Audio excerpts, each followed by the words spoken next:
मोनसे जारिमिनारि जुथुमा आं दिनै साननै जाबाय मैया सानसे थांबाय 9 दिनै 10 आरो 10 जानुवारिनि एबा नैथि साननि जेनेखि सेथि नैथि थामथि हाबाफारि जोंहा फिरफिला बिरहोनाय लोगोसे मुंख्लंफोरनो बिबार बावनाय आरो लोगोसे रुंसारिफोरनो बिबार बावनाय बे जालांबाय जोबोद मोजाङै जालांगासिनो दङ आरो दसे उनाव जोंहा बिजाब बेखेवनाय जागोन बानजाय आफादनि बेनि अनगायैबो बर' थुनलाइ आफादनि गुबुन गुबुन माने बान्थाखौ जों राननाय जागोन आरो बे हाबाफारियावनो जोंनि मानिजाथाव प्रफेसर इन्दिरा मेडाम बिथाङा बहाय बाहागो लागोन आरो बेजों लोगोसे जोंहा सनाल कसारी साहित्य सभा मिसिं साहित्य सभा आरो लोगोसे असम साहित्य सभानि बिथांमोना बाहागो लागोन आरो एसे आगोलाव खबर मोनदों जोंहा बिश्वजित दैमारी सार बिथाङाबो सौफैगोन बहाय दा बेबायदिनो जोंनि हाबाफारिया जोबोद मोजाङै जाबाय थादों जोबोद जारिमिनारि मोनसे हाबाफारि नोंथांमोननि बयनिबो मददआ जोंनि थाखाय जोबोद थुलुंगाखांथाव आरो दिनैनि दिनाव जों नुदों जे बर' थुनलाइ आफादनि जि मावनो गोनां खामानि बे मावनो गोनां खामानिया मालाबाबो जोबनानै थाङा आरो जोंबो थाबथाना थायाखै बेखायनो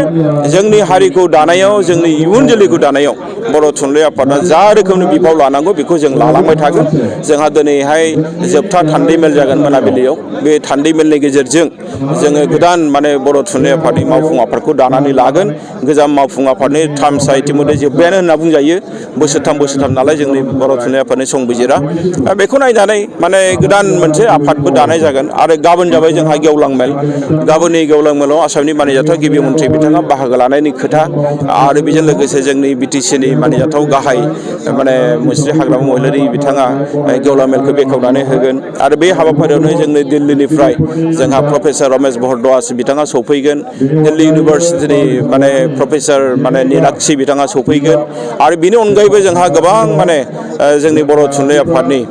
गागि बिथांमोना बहाय बाहागो लागोन जोंनि बर' थुनलाइ आफादनि सासे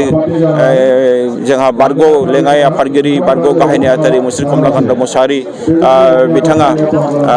बिथाङा बहाय माने थांखि जानाय बुंथिगिरि हिसाबै बिबुंथि लाखिगोन बेबायदिनो गोबां हाबाफारि जोंहा दङ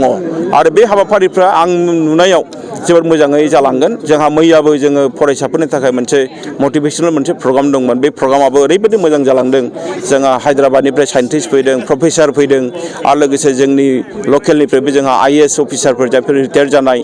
ACS अफिसार रिटायार जानाय बिथांमोनखौ जों मोन्दों मावबाय थानाय बिथांमोनखौ मोन्दों बिथांमोननि गेजेरजों जोंनि हारिनि इयुन जोलैनो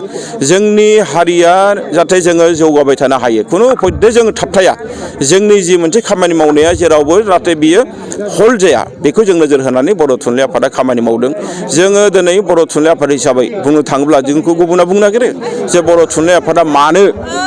थुनलाइनि बाहेराव थानानै खामानि मावदों मानो खोथा बुंदों नाथाय जों दिनै बुंगोन जे बर' हारिनि गेजेराव गिबिसिन माहारियारि बाद लाबोदों बर' थुनलाइ आफादा बेखायनो बर' थुनलाइ आफादा जिखि बिथिङावनो खामानि मावनो हानाय बुंनो हानायनि मोन्थाया दङ बे बाथ्राखौ आं दिनै नोंथांमोननि प्रेस मिडियानि गेजेरजों स्पष्ट भाबै बर' थुनलाइ आफादनि गोथार फिरफिलानि सिङाव थानानै बे बाथ्राखौ आं दिनै बुंदों आरो जोंनि खामानि मावनाया खुनु दिन थाबथाया सोरबा बुंब्लाबो जोंनि खामानिया थाबथाया सोरबा सिगिब्लाबो जोंनि खामानिया थाबथाया